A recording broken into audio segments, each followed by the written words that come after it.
Purihin ng Diyos, purihin ng ating Panginoon. Paano ka nagtitiwala sa pagmamahal ng Diyos? Sa Ebanghelyo yun makikita natin na pinakita ni Jesus ang pagmamahal niya sa Jerusalem.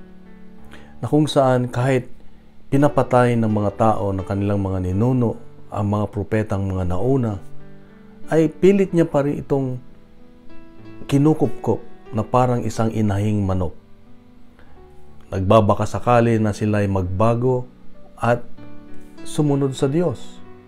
Ipinaparamdam niya ang kanyang pagmamahal dahil nagpapalayas siya ng masasamang espiritu, nagpapagaling. Kaya nga, ang paalala ng Diyos sa iyo at sa akin ngayon ay ang biyaya ng kanyang awa o divine mercy of God ay labis-labis nag-uumapaw yung kanyang awa.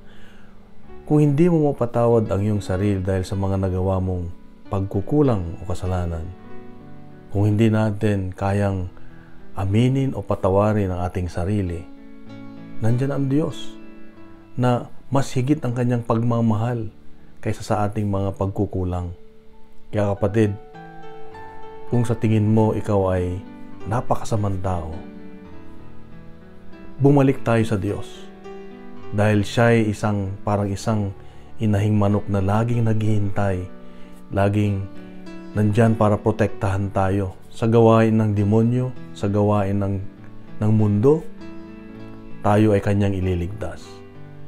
Ang awa ng Diyos ay higit pa sa ating kaalaman. Dahil ang hamon niya sa atin, pag naranasan natin ang kanyang awa, ito'y maibabahagi din natin sa mga tao na humihingi ng awa sa atin. O hindi, tayo rin ay handang magpatawad, tanggalin ang mga galit, hinanakit sa ating mga puso upang makalaya tayo sa tanikala, kahirapan, pagkabilanggo ng hindi pagpapatawad, ng galit, ng hinanakit. Kaya kapatid, ganito tayo kamahal ng Diyos, magtiwala tayo sa biyaya ng kanyang awa. Mahal tayo ng Diyos, mahal na mahal. Kaya bukas muli, meron siyang magandang mensahe sa atin. Pagkalat natin ang mabuting balita na siya ang mabuting balita, ang Diyos na laging naghihintay sa atin sa ating pagbabalik para tayo ay tanggapin at patawarin. Sa mapagpalang Huwebes sa iyo at sa mga mahal sa buhay kapatid, God bless and God is good.